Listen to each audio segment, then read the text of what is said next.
সারা বিশ্বে মুসলমান মার খাচ্ছে, আর ফিলিস্তিনে গত 6 মাসে 40,000-এর বেশি মানুষকে মারা হয়েছে।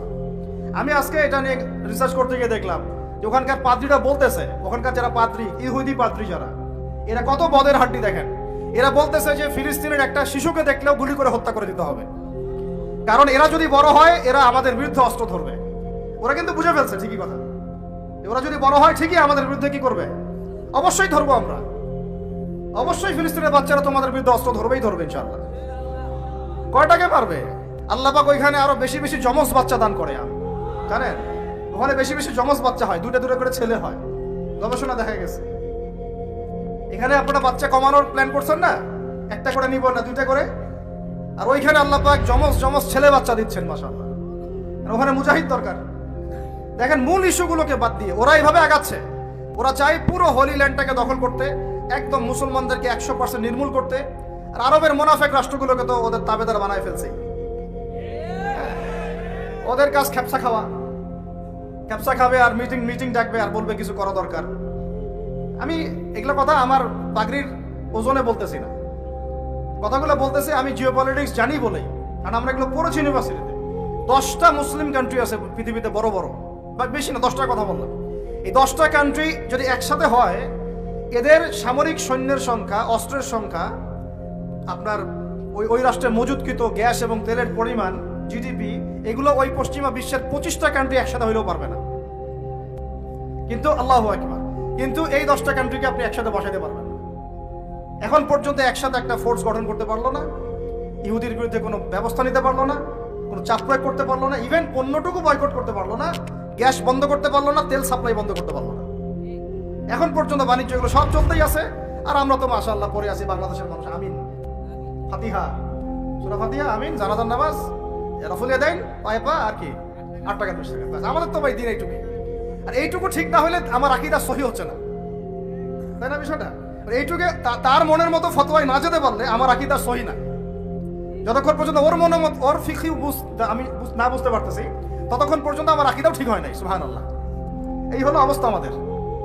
তো ফিকহের ক্ষেত্রে এইরকম সংকীর্ণ মানুষরা যখন হাদিস, উসুলে হাদিস, তাহলে বুঝেন আমরা কোন কোন বিষয়ে ব্যস্ত আছি।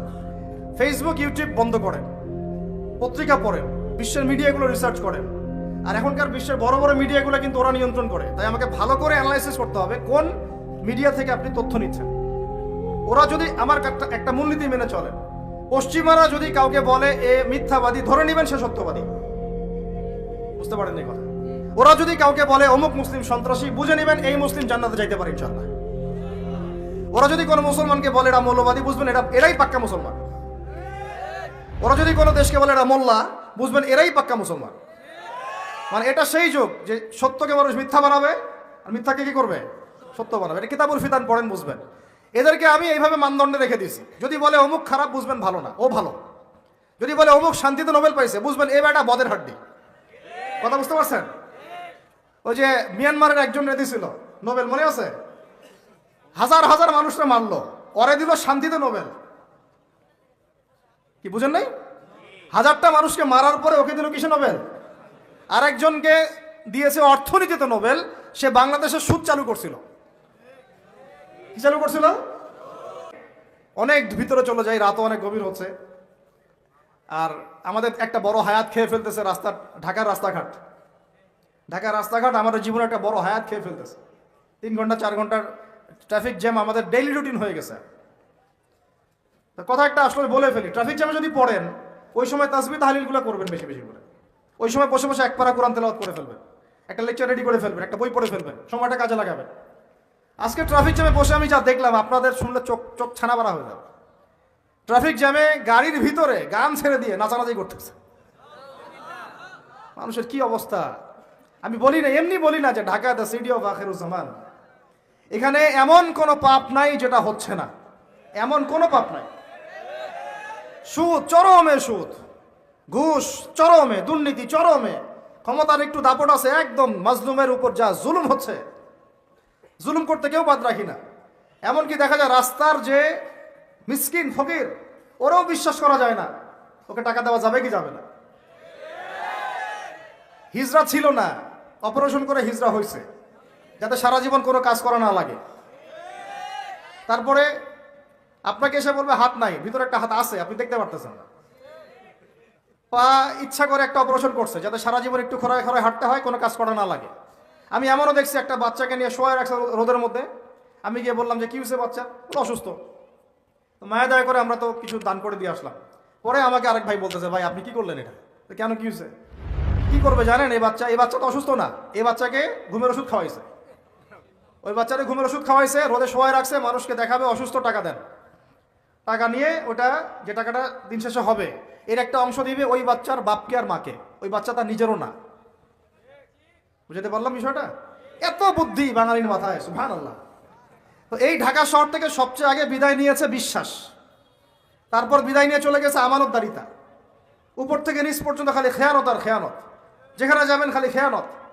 এখানে অমুক এতটুকু না দিলে কাজ হয় না, ওই টেবিলে তল দিয়ে এতটুকু না দিলে কাজ হয় না, ফাইল নড়ে না, কাজ হয় না।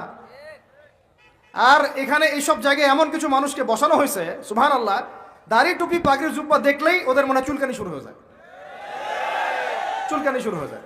আমাদের মতো মানুষদেরকেও দেখা যায়, আমাদের মতো মানুষদের স্ত্রীরা যখন যায় কোনো কাজে, জরুরি কোনো কাজ, এনআইডি কার্ড করতে হবে ইত্যাদি ইত্যাদি, মানে পারলে পারলে বোরখাটা খুলে দেখবে কি আছে ভিতরে।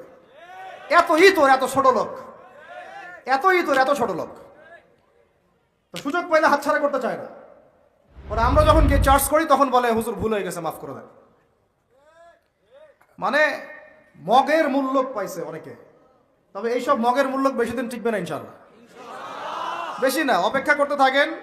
সময় যেভাবে সামনে যাচ্ছে, আল মাহদি আসার সময় হয়ে গেছে ইনশাল্লাহ, বেশি দিন নাই। কতদিন আল্লাহ ভালো জানেন, আমরা বলতে পারবো না, কিন্তু পরিস্থিতি যা বুঝতেছি 100 বছর হয়ে গেছে খেলাফত হারানোর। কত বছর? আর প্রত্যেক 100 বছর পর পর বিশ্বে বড় কিছু হয়। এটা একটা আল্লাহ রাব্বুল আলামিনের দেয়া একটা সুন্নাহ। 100 বছর পর পর বড় কিছু হয়, খেয়াল করে দেখবেন, আপনার ইতিহাস পড়ে দেখেন। যাই হোক ভাই, অনেক ডিপে না যাই। তাকওয়া শুধুমাত্র আমার রোজা রাখায় না, আমাকে শিক্ষা নীতি যেটা অবলম্বন করব সেখানেও তাকওয়ার পরিচয় দেওয়া লাগবে। এমন শিক্ষা শিখবো না যে শিক্ষা আমাকে আল্লাহ থেকে দূরে সরায়, নবী থেকে দূরে সরায়। এখানেই কথা বলতে গিয়ে এখানে চলে আসছিলাম যে ভাই, আল্লাহর ওয়াস্তে রোজা রেখে আমরা কেউ সুদ না খাই, রাজি আছেন তো ইনশাআল্লাহ? কোনো দুর্নীতি না করি, কোনো ঘুষ না খাই, কোনো রকমের খারাপ কাজে লিপ্ত না হই, কবিরা গুনাহগুলো ছেড়ে দেই, ফাহেসা কাজগুলো ছেড়ে দেই, যে অনর্থক যেগুলো কাজ এগুলোতে কোনো ফায়দা নেই ছেড়ে দেই। আল্লাহ পাক আমাদেরকে রোজা রাখার মতো রাখার তৌফিক দান করে।